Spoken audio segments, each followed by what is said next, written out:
Recording is in progress. Okay. Effie, Brandon, Chantel, Ben. How do I pronounce your name? Isok? Isok? Isok. Beautiful. Beautiful. Okay, guys.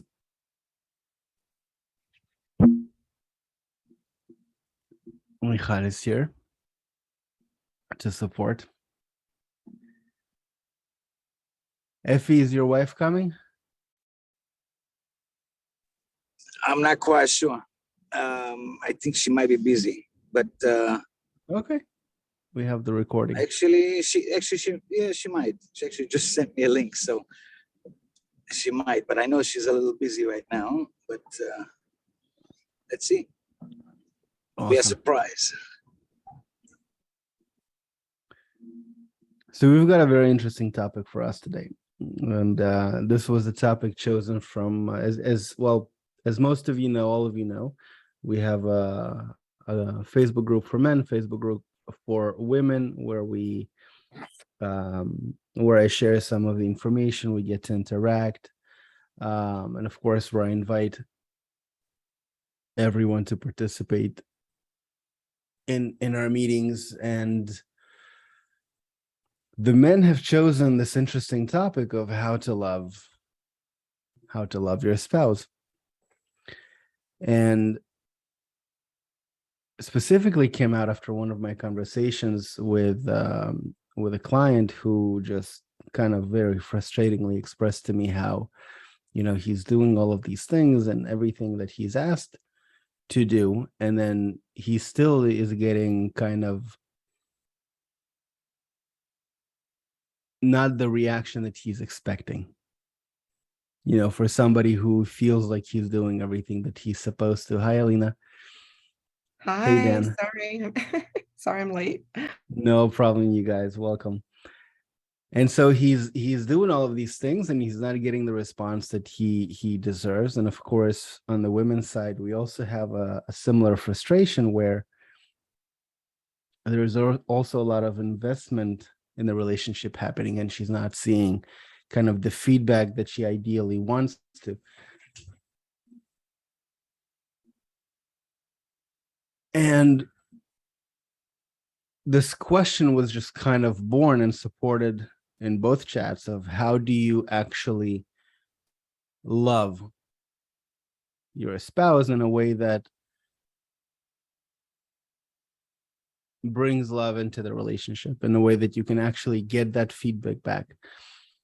And so I was thinking about this topic for a long time, and it came to me, just what is love? So I kind of want to throw this question back to you guys, and see what you guys think love is. Because there's a lot that I can share. And as you know that in the way our meetings are structured, I'm going to be relying a lot very heavily on your questions and your interactions on this topic. But I really want to hear from you. What does love mean to you? What does this concept mean at all?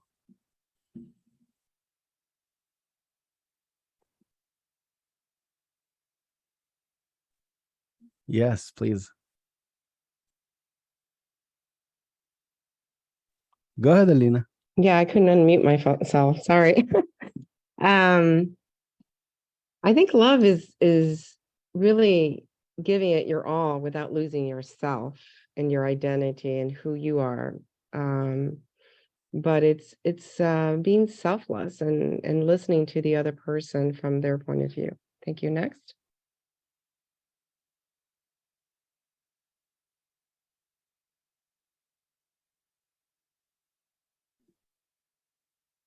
Open mic, guys. Okay, my mic's open. I think it's this. I think there's two individuals, right? Okay. And then there's this third thing that gets built, right? This what Alina said. It's this one thing that we come together on, right? And we build between us. And I think, everything that Alina said is the building blocks of that, but it's something that we develop together, right? And that's our thing, right? It's between us, and it's a model of, I think it's a model of everything, actually. It's the answer to everything. Well, go, Brand. Oh yeah, I was gonna say something.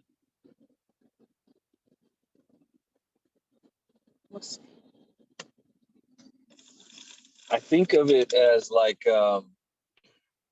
it's not just a feeling, it's an action, but it's a feeling that inspires two people to make certain actions towards each other, and but that's not love yet.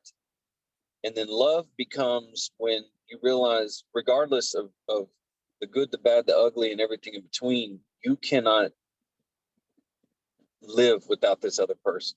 Like, that's your other half. So that love becomes that level of I can't do this. I don't want to do this without you. Well, I'm glad we're talking about that, because I'm surprised that I think something a little bit different, but well, I'm going to express. I thought before that love was something like in my heart, I start to feel what my partner wants, that I have this desire to fulfill his desires or what he needs. Like when you have a baby and you are just, oh, he's cold, I'm going to put a sweater. Oh, he is hungry. Oh, I'm going to feed the baby. Something like that, but with your partner, no? And until the moment that you feel so much connection that you feel that that person is like inside your heart. Well, maybe it's like codependent it sounds, but I thought it was something like that. Go on.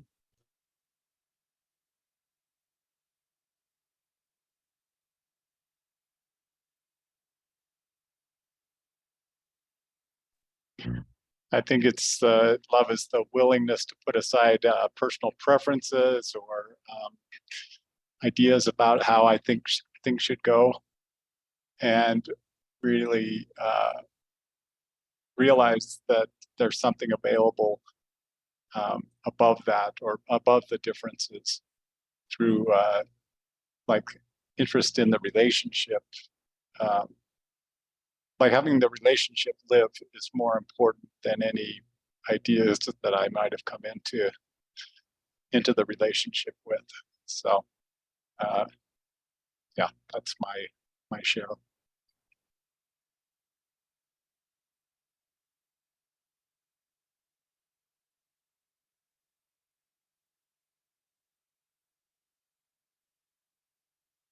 By the way, welcome, Diana. We're answering the question what love is. So Isok, everybody who didn't speak yet, Yedida, Effie, Diana. Can you all hear me well? My internet is unstable. Okay, great. I was gonna say it maybe a complementary way of relating with someone or someone's, where you agree to work together on whatever goals against whatever might come up, that you're just grounded together with, you accept complementary actions or personalities or whatever to achieve something together.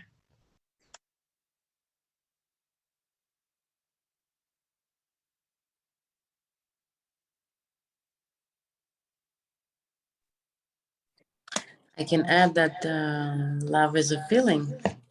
It's a feeling that the whole world is operating on. And it's hard to say through which actions it can be spread, but it's definitely a way of life.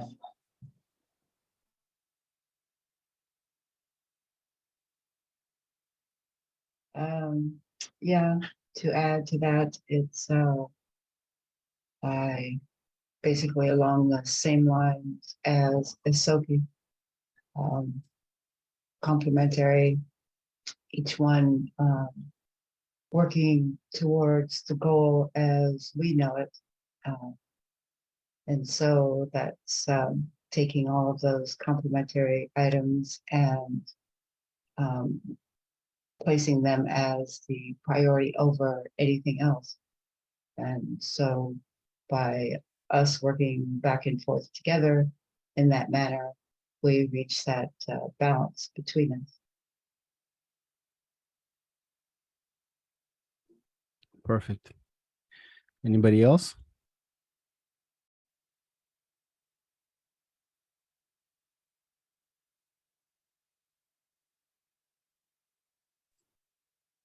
Okay. How about you, Alex? Me, I'm gonna get into that. Opa. Being present with the other, Alina is adding, helping the other be their best, respecting differences and strengths of the other. And I was thinking that love, it's a very overused word, unfortunately, that in our world we use for very many things. We love certain feelings, we love certain food, we love certain things, experiences, the weather, anything basically that brings us fulfillment and pleasure, we associate with the feeling of love, or at least we use the word love. And so what happens is the word kind of loses its meaning when it comes to the purity and the essence of what this word really is or should represent for us. And the experience of love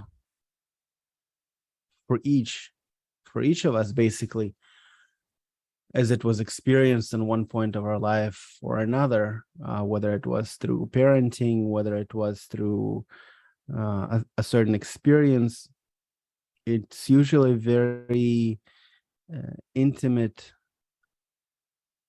type of feeling that we yearn to recreate, especially in relationships. Now, for men and women, we have, interestingly enough, different formulas to recreate it. Women, for example, are built in such a way that usually, and ladies, correct me if I'm wrong,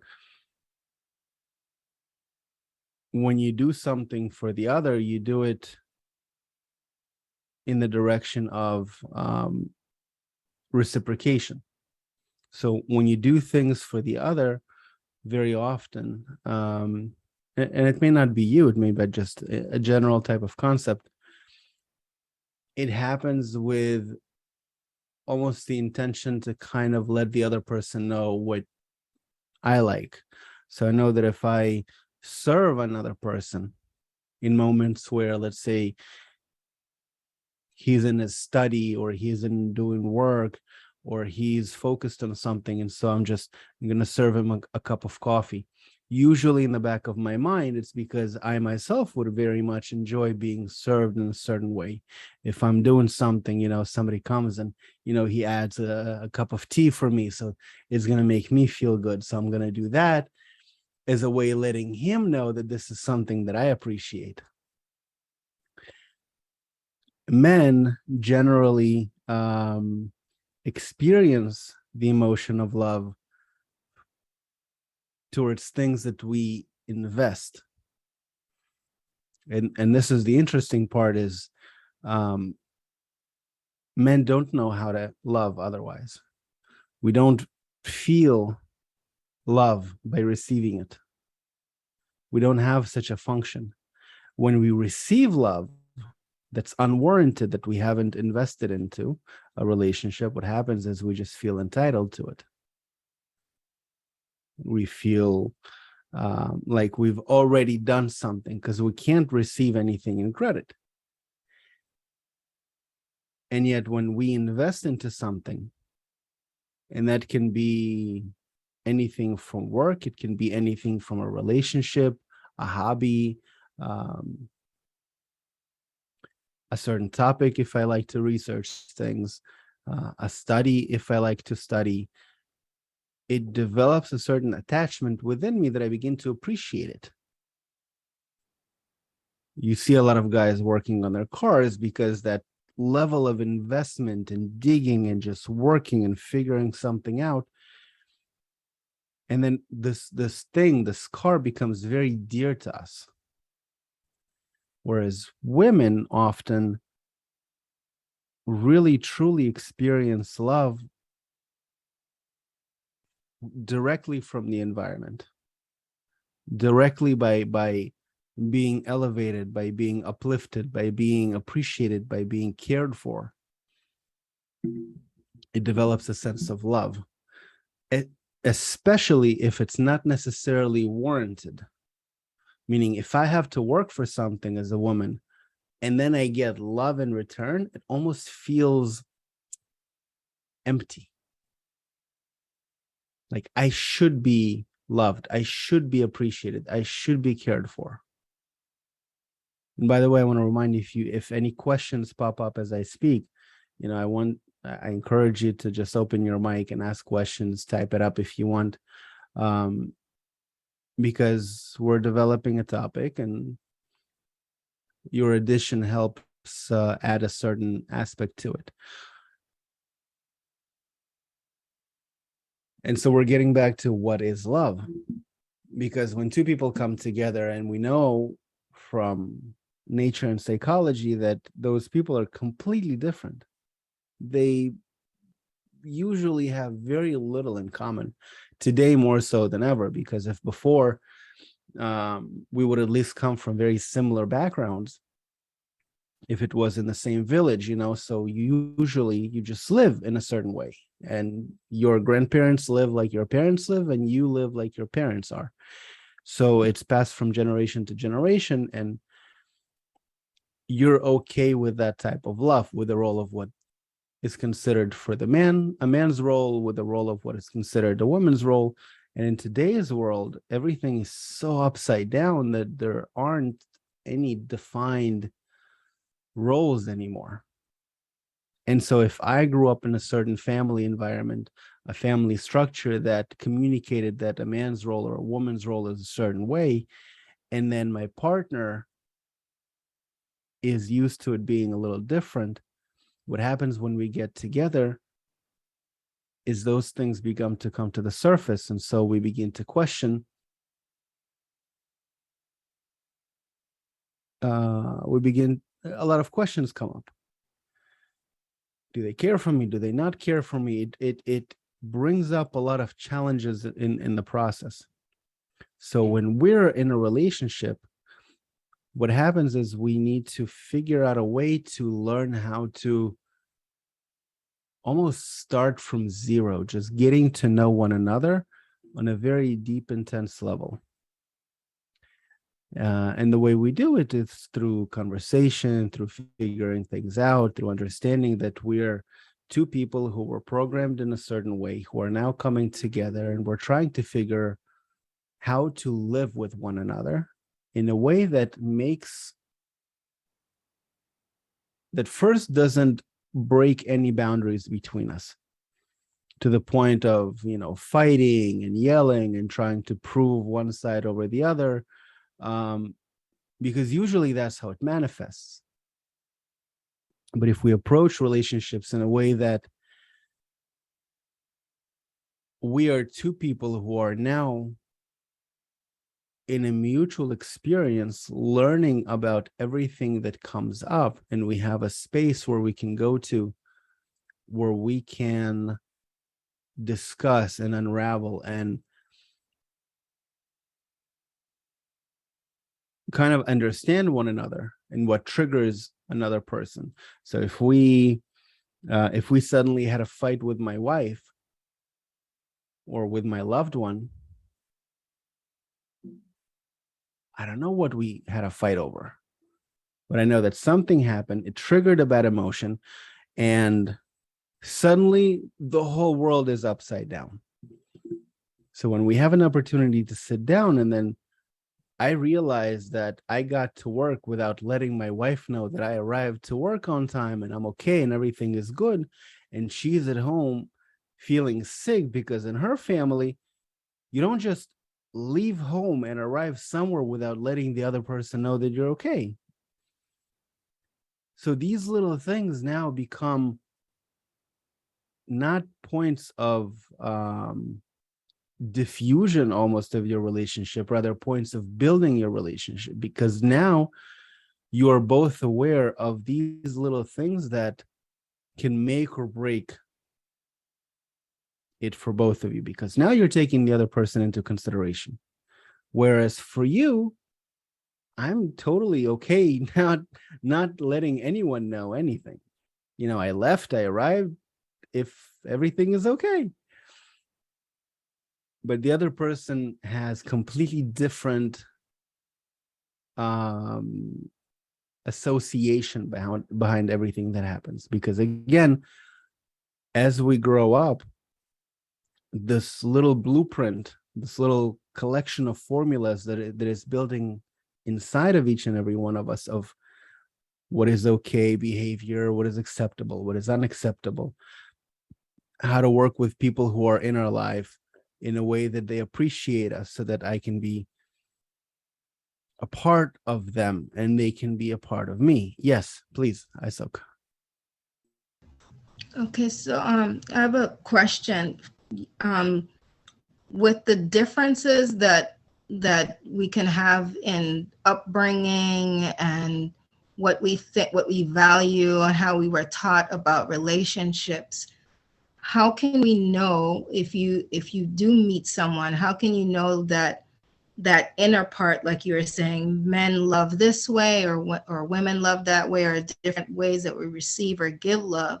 How can you find a way to get that indicator, so to speak, with someone that you're meeting, to say that maybe we can overcome those external differences if we have these internal commonality or direction? How can we, what's a good way to approach it so that we're choosing good spouses if that's the stage that we're in, or we're transitioning in our relationships to a new way of approaching being a spouse or whatever, if that makes sense? It's a good question. So in the early stages, if I'm not in a relationship yet, or I'm just getting into a relationship,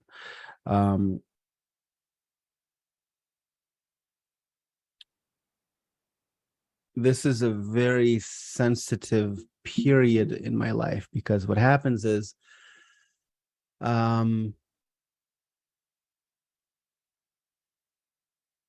if history is to tell, and I'm not talking about anybody here, I'm talking about myself. If history is to tell, if I am not in a relationship now, then all of my previous relationships were a failure. In my eyes, maybe it can be so. So if all of my previous relationships were a failure, the question is, and this is what I hear you asking, is how can I go into or align myself with this future relationship in a way that whoever I'm meeting or whoever I'm with or whoever I move from dating or being in a relationship with to marriage or a more serious relationship, for it to be beneficial instead of just ending up as another failure? And this is a very good and valid question. The number one thing is making peace with yourself and learning who you are as a person, understanding yourself as a woman or as a man who is in this position, and how you yourself work and operate and think, your role within a relationship, your communication within a relationship. And all of it starts, first of all, with your communication with yourself. How do I feel about myself? Do I feel appreciated? Who am I, in essence? The other aspect of it is, you begin to analyze yourself to the image of your partner. So first of all is, what is my goal in life? And this is everything kind of stems from it. What is my role in life? To a lot of women, a role is being, a mother, a homemaker. To other women, their role is being a businesswoman, a community developer, an educator. So it's very important in this stage to understand who you are and what is your role. Because ideally, your partner is somebody who can complement that and mostly complement who you are. And so these first stages of relationship is you basically just getting to know the other person on a very human interpersonal level.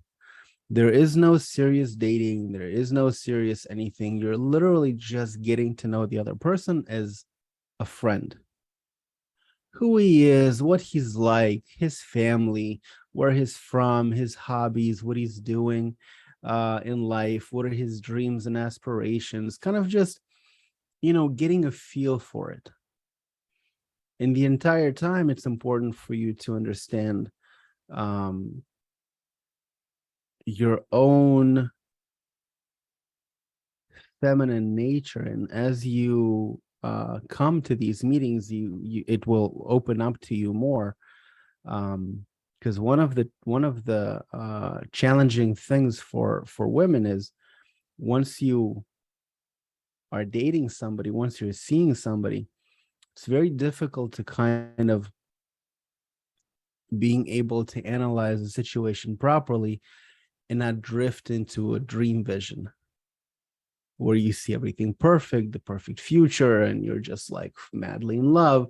Rather, when you have a goal and aspiration that you're going to, you're working with yourself through that vision, through that end goal, essentially. I hope it makes sense, but feel free to add any questions, anybody.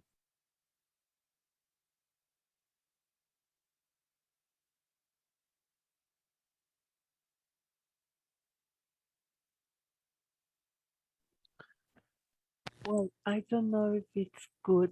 Well, I'm already in a relationship now with Ben, but I think I would like to think, if a person is not in a relationship, to have all this written. What are my focus? All, and how can complement, to be very objective, because as you said, when you start dating someone, maybe we just get this illusion and we cannot see clearly. No, just a question. So can you sharpen the question a little bit? What is your question? That if it's good to make a work before now, what's my life, my project, what I'm doing, to according to that, look for a partner appropriate to my goal of my life, my activities. Is that more clear? Yeah, what I'm feeling in this question is so let me start with this. It's very important to write. A lot of things of who we are very much blocked from ourselves because I cannot analyze myself. The moment I try to look into myself, everything is blocked because I cannot work with myself. That's why I have other people who trigger certain things inside of me that I can work with these responses. That's why when I'm in a relationship, I can work with the responses, understand what happened, or work with my partner on it. I don't want to approach relationships in a way that I'm overly analytical. Because at the end of the day, relationship is something that we're building together. So I'm not going to enter any relationship where we're just hitting the ground running, everything is perfect, man, we're just like we're just going at it. And if we are, that's awesome. But we need to understand that this is the time for us to build a very strong connection, because regardless of how amazing the relationship is, there will come a point where you will have to sit down and work on the relationship, essentially. Because initially we're on wings of eagles, we're inspired, we're full of life and inspiration, and we found that other person and everything is perfect. But then reality hits. And usually reality hits after marriage. And this is good that reality hits after marriage, because we are comfortable enough to reveal or to see suddenly the veil is opening up to our eyes, and like, this is your mirror, this is what you have to work with. And when you have a goal that is higher than yourself, that you something that is important to you, then you begin to work with that other person. You find ways of communication, you find ways of working on yourself, because essentially none of us is perfect. And if it's one partner that is ready to work on themselves, they can. And to your point about writing, the more I write, so I had this as an example. I had this one client. We met literally twice. Once before she met her now future husband, they're engaged. She was single. She was in her 40s. Everything looked miserable. She was totally depressed. And, she came to me with that expression of like, what do I do? My son is grown up. He's out of the house. I want somebody, but how do I approach it? So, I felt the situation and I was like, listen, start writing. It's like, what do you mean? I'm like, start writing. When you wake up in the morning, write all the things you're grateful for. When you go to sleep, write all the things you wish for. So she did that for a few months. After that, she writes to me. She's like, listen, I met somebody. What do you think? Just consulting. So literally after 2 meetings of doing these things, she met somebody, they moved in together, they're living together, now they're engaged. I'm not saying this is typical, but I'm saying what writing does is when you begin to write, and sometimes you don't need to know what to write, you just start writing. And then you suddenly find yourself having a conversation on paper that guides you and opens up many things for you and many questions that you can start working on. That alone can be enough to trigger something very interesting, a chain of events that leads you into something greater and higher for yourself. And I want to return specifically about the topic for today, which is loving your spouse. So it's written by the sages that a husband and wife is like two very powerful fires, each of them. And when those fires burn, they burn each other. But when you add a higher goal, something that connects both of them above who they are as people, above their own individuality, above, themselves, then there's peace that is created. And they can overcome all of the obstacles that come their way. For the women,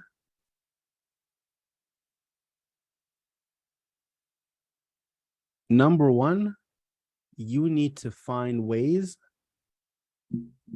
of being in the energy of upliftment, of love, of self-care, of self-appreciation.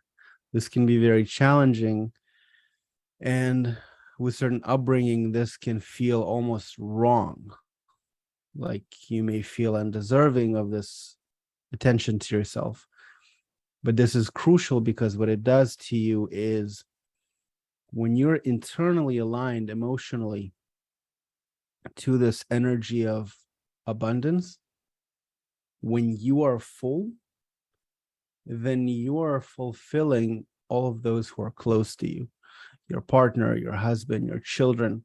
You can feel only from being full. So whether it's reading certain books, spending time with yourself, caring for yourself, yoga, sports, whatever it is, you know better than me what it is. Drawing, some people like to be creative. You have to dedicate this time to yourself so that you can return back into this feeling of abundance. Meditation, writing, again, it can be anything. The best things in the morning to start with gratitude. What am I grateful for? It always sets you, the entire day, it sets on the right flow of abundance, because this feeling for you becomes a barometer. It becomes like a gauge of feeling where you are throughout the day. For men, our barometer is our partner, our wife. Alina is adding, and make it powerful by truly feeling them while you write the gratitude. Absolutely. Absolutely. You have to feel it. You have to be in the feeling. It has to almost overwhelm you. Absolutely. For men, our better half is our barometer. We see how we're doing based on how she's doing. And that doesn't have to make sense.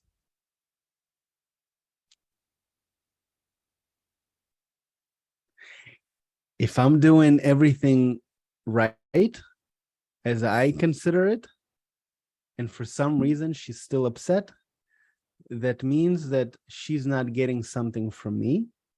And so she's in a place of lack and deficiency. And so there is some area that I need to focus on to make sure that she's in the feeling of abundance, that she's feeling comfortable and happy. Because we are, as men, so dependent on that feminine energy that it can literally build or destroy us.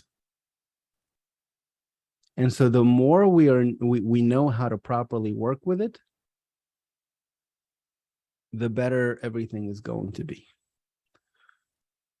So find ways throughout the day, and you can ask. You can literally have these conversations. It's like, what from what I do makes you actually happy? Like, what are the little things? What are the big things? You know, she will tell you. And if she's not going to tell you, you do it and see based on trial and error what works. Question time.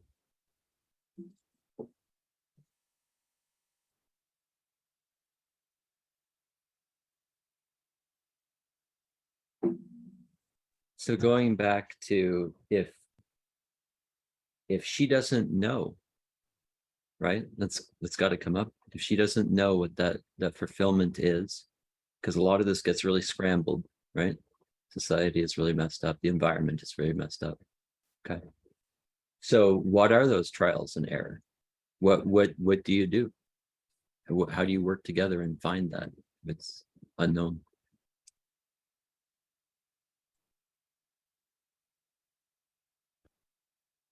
My favorite is regular conversations. Regular conversations is a good exploration time. It can be, depending on schedule, daily. It can be 15, 20, 30 minutes. But when you're just talking to one another. Second, you do things for her. You listen to what she asks you to do and you try to fulfill it within a reasonable amount of time. You're not going to be perfect. and she will get mad at you. And we as men need to have tough enough skin, and sometimes it's very painful because for us, a woman is associated with our mothers. So when mothers calls us or is unhappy with us, we just turn into little boys and we scream inside, and that's okay. So we have to toughen that up, and find the support that we need, which is why for men we have the man group, and hopefully as we grow, we're going to have also some individual meetings where we can discuss some of these things more openly between us. That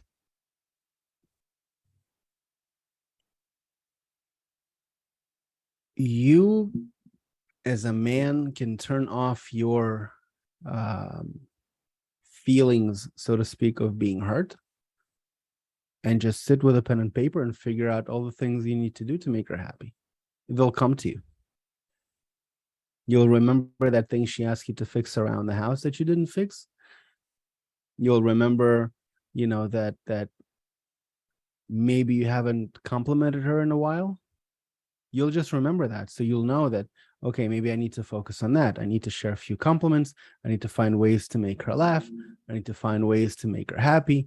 I need to find ways to take some of the load off of her, maybe do the dishes, maybe hang the clothes to dry, move them from, it can be a variety of things that she then will begin to start noticing you doing it off your own accord without her asking. And that will begin associating it to be associated with her as care and appreciation towards her. Because at the end of the day, she has no other complaint towards you other than not being the number one priority in your life. That's all she wants. It's very small. It's not a big thing. She just needs to be the number one priority in your life. She needs to feel that she's the number one priority in your life.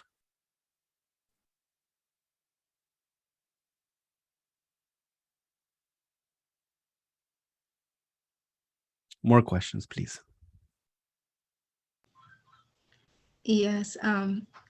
How do we get connected to the women's group? And is that only for married women or also for everyone, single women also?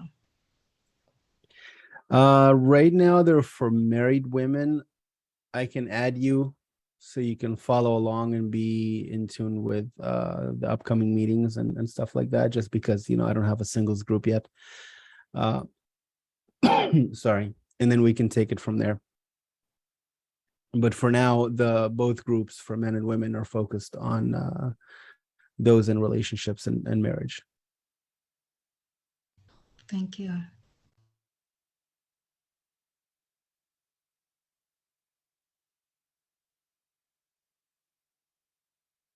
That's it, man. Wow. No more questions. Everything is clear as day.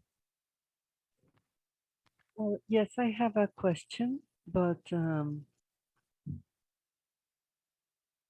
I would like the men to answer, because you said your woman must be your first priority.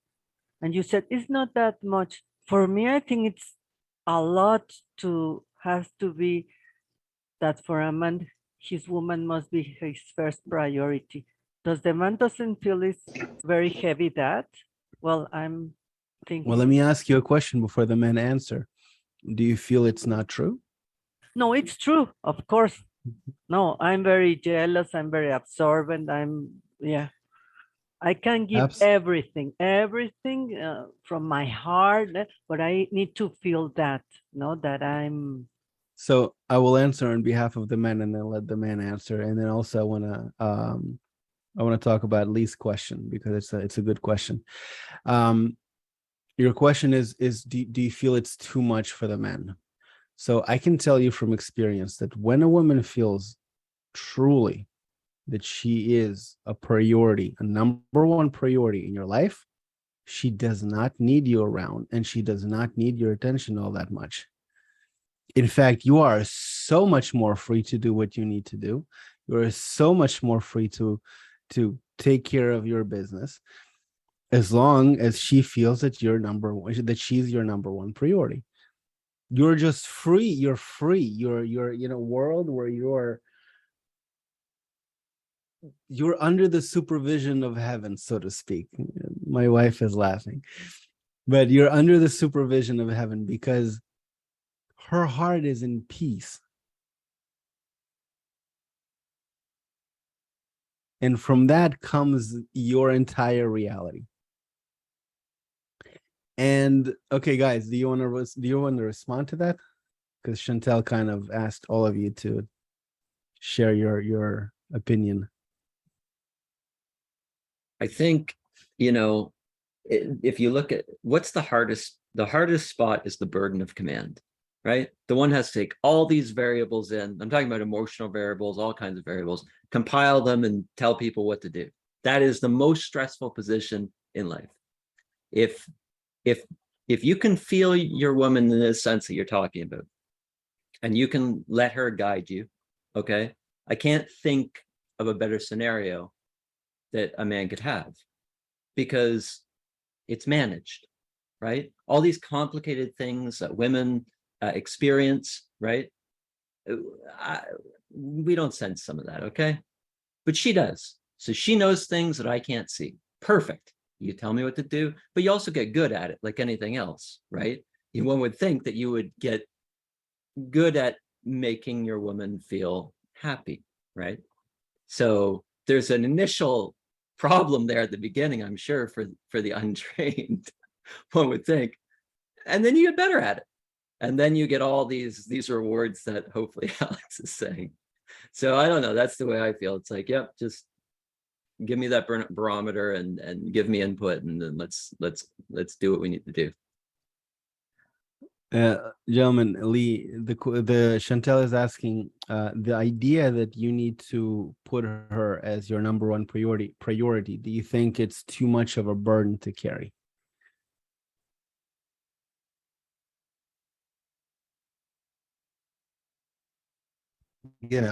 I'm not married anymore, but I felt I was doing this when I was. Now I feel a little stifled, and it's my fault. No one, I don't, this wisdom that we studied, many of us, that has brought us together. I don't, it's like that has opened my eyes to my ego, obviously. So all I want to do, I see this light that I don't know how, I see, is it too much pressure? My ego, I want to study, and study and how to convert that into making her feel, if she's not on the path, the same path that I want to be on, that's going to be a conflict, so I don't know how to convert this. It's a lot of pressure, period. It's a lot of pressure because I love me and my attributes are not yet for this other person yet. So I don't know, feel like I'm not communicating too well here, but I want to feel this other person to the extent that we don't have to use words, and I know what she wants before, because I know I didn't know how to do this prior in that other life that I had that was beautiful on many fronts. And then it was like, I remember last time I said I was trying to figure out what the creator was, what the universe was doing to me through her. And you said, just love her. And it's like, well, I did a lot, but it wasn't enough. And then the ego just expanded and exploded. So work with that, hopefully. Got it. Gentlemen, anybody else wants to add? Yeah, I was going to add to that, Chantel.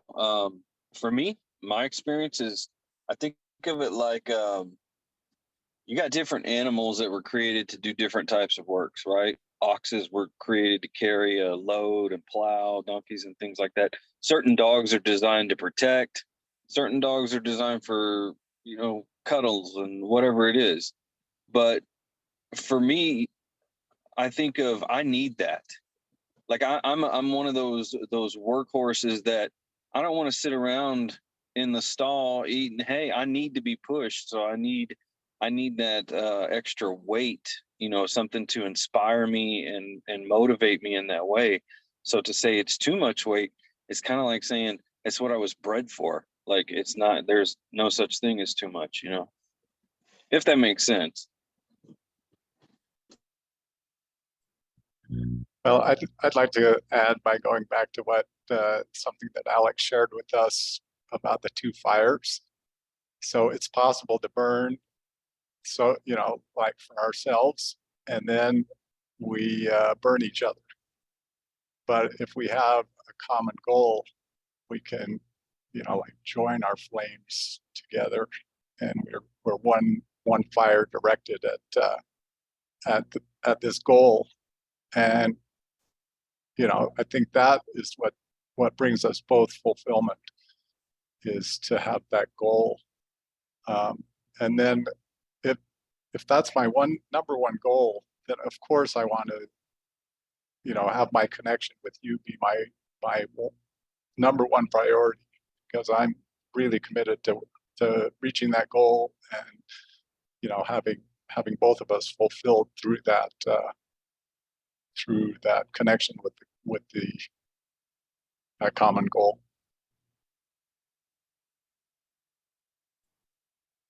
That's awesome. I want to, what do we have? We have like 4 or 5 minutes left. Okay. Lee's question, can she be asking for too much? Yes and no. This is the woman that you picked. So hopefully, you're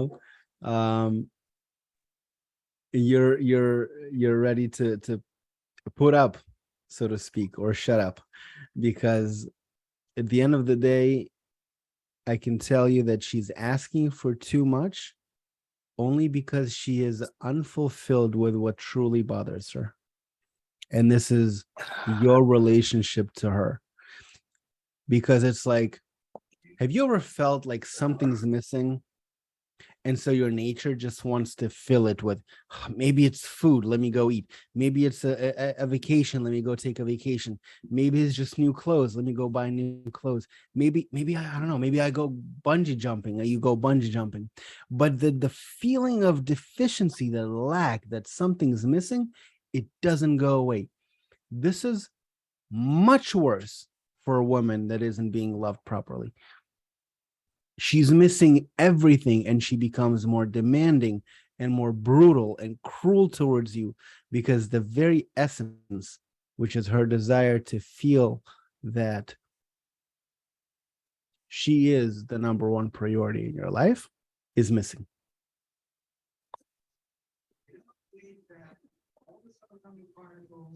Can I ask a question? Please. So how do you make your other half feel? She should feel, not me, she should feel that she is the most priority. How do you make it feel?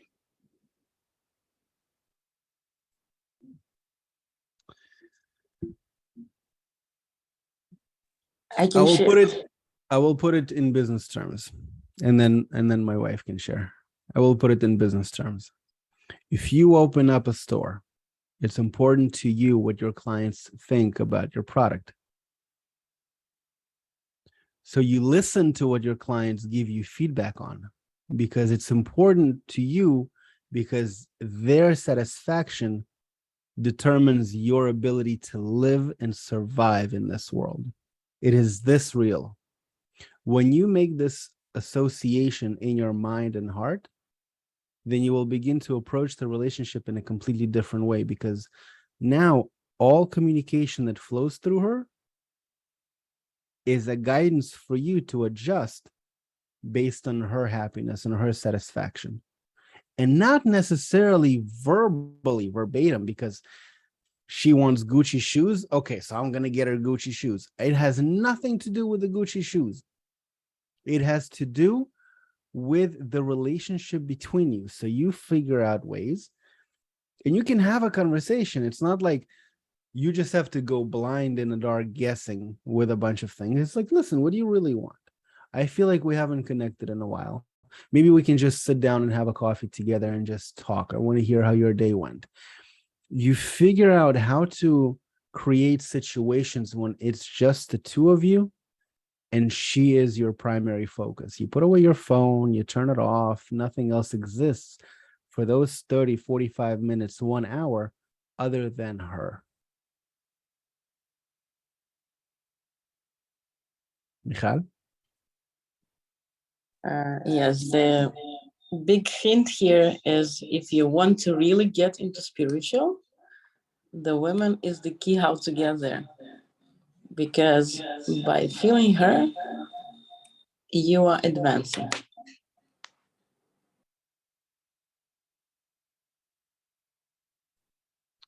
Yeah, and Lee also said a very interesting thing. So she tears us down while she is building us up. Yes. Yes, because if you remember in our previous talk, man, this talk can just go forever. But all right, if anybody has to go, you're free. If you can stay, you're welcome to stay. Yes. So in previous conversation, you will remember we discussed kind of the nature of masculinity versus the nature of femininity, that a woman, the feminine, is born perfect. Perfect means it's whole, it's complete. A little lady, she has all the feminine qualities she will ever require in her entire life. She doesn't need to acquire them, they're within her. For a boy, none of the masculine qualities exist in him. These need to be developed. Why? Because through overcoming, through experience, through challenges, through everything that comes his way, he grows to be what he is considered a man. So one of these ways, that nature gave us. Hi, Serena, love that you turned the camera. If you have a question, you have a question? Let me just finish my thought. One of the ways that nature, life gave us to progress and develop as men are women, because they force us to grow beyond the comfort zone of who we are. Because if it was up to us, we'd still be living in caves. It's comfortable. Look, we have all the protection we need. We can put a fire outside. We can still go hunting. No, but suddenly a woman's desire came along and she's like, maybe we can have a bigger cave, or maybe we can, figure out how to use the trees for cover. And so that desire developed us over time for different accomplishment. Everything we're doing in this life is for women. So the way women direct us, and women, this is for you, of how powerful you are, how just absolutely divinely, magnificently powerful you are, that your desire moves everything that you see around us. This is why it's so important for you to figure out ways to be at peace, to be happy with yourself, to find ways of being in gratitude and developing gratitude, and learn how to work with the masculine nature, because we need that for our growth. We need to be understood. We're little boys inside that need to grow. And so there needs to be this education on both ends. And so this is perfect. I'm going to leave room for 2 more questions and then we have to finish. Anybody wants to add, ask?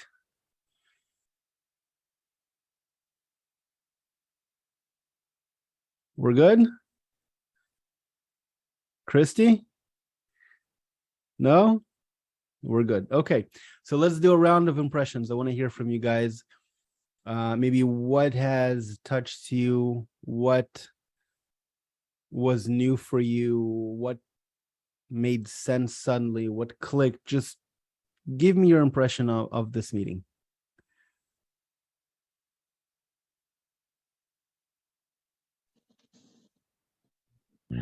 I can start. It's really refreshing after, I've been following Alex for a number of months, if not years, and it's really refreshing to see such a large group of people show up. So I think it's been a very fruitful discussion, and I hope it continues. Thank you, friends. I think when you hear those definitions of men and women in the relationship, right? You were saying the woman is guiding and even more powerful than those words. And that's really what it is. And when people hear it, they know that's true. You know, there's this thing where it's like, oh, happy wife, happy life, right? But that's not really the extent of it. It's way bigger than that, even though it's the same kind of information we carrying around, right? It's a normal thing that guys would say. But I think just taking that same small little concept and blowing it right up and having a full understanding of where the man sits there, development of a man, I think that could change all of society very quickly, actually.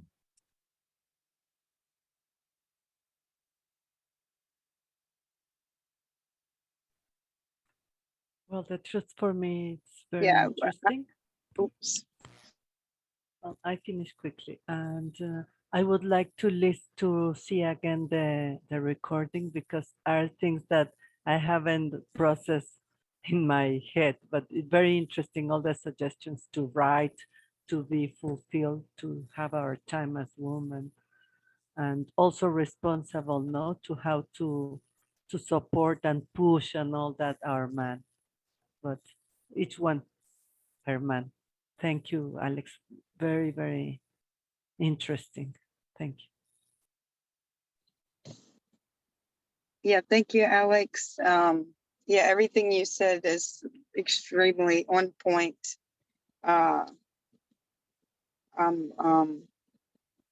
definitely learned a few things today too, different things to look at and even understand about myself to be able to support the relationship in a healthy way.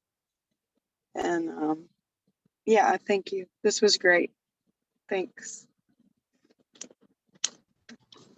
Thank you I guys just- for connecting. I just wanted to add, first, thanks to Brandon and Christy. They're the ones that told me about the class. So, I really appreciate that. And I extended the invitation out. It's good to see familiar faces also. I think it's great. The class was great. I love the interaction and the suggestions. A lot of things that he said really touched home, that we often look at our past relationships as failures.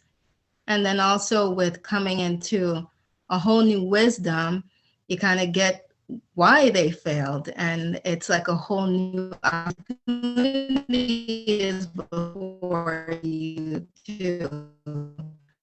You're part of a new society, now have something different specific to write down every day why you're grateful and how you belong to something that is strong enough to keep a relationship, to build from a strong foundation. So it's really awesome to be a part of that kind of group who all have a similar goal. And I look forward to being a part of, anything that help us build better relationships and strengthen the ones that we do have.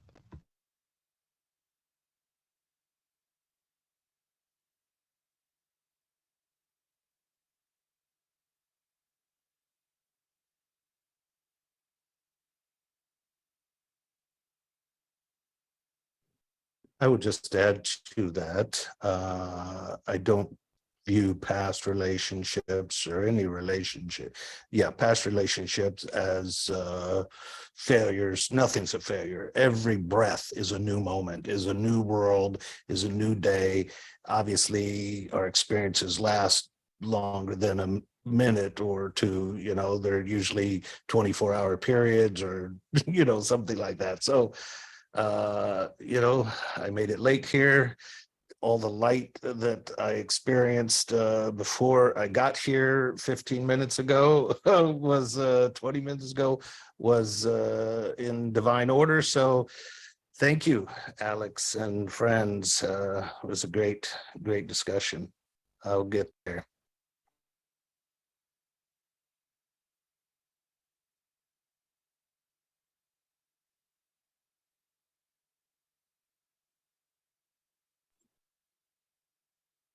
Thank you, guys. Anybody else wants to share before we? Yeah, I think it's a great topic about love. I want to thank my wife for pushing me to go to see it. But I do feel, maybe just me, that I want to hear more about this topic, about these things. It's not, for some reason, I don't feel it satisfied me all the way. 1 hour to find out what love is. It's a taste, but it's not a whole medicine. So I'm looking forward to participate in another of this topic of love. Yeah, and I want to thank everybody for coming to this session because your questions help us develop this program for you and for others who are looking for the good ways to fulfill the relationship. And thank you all for dedicating your time to this. And looking forward to see you again.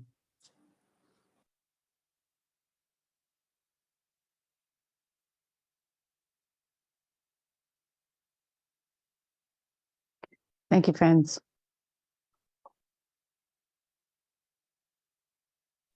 All right, guys, appreciate all of you for coming. I'll put it all in on YouTube as I usually do, and then I'll share the links in the groups. And again, if you guys have any questions, feel free to message me or interact in the groups. Thank you guys for coming. Thank you.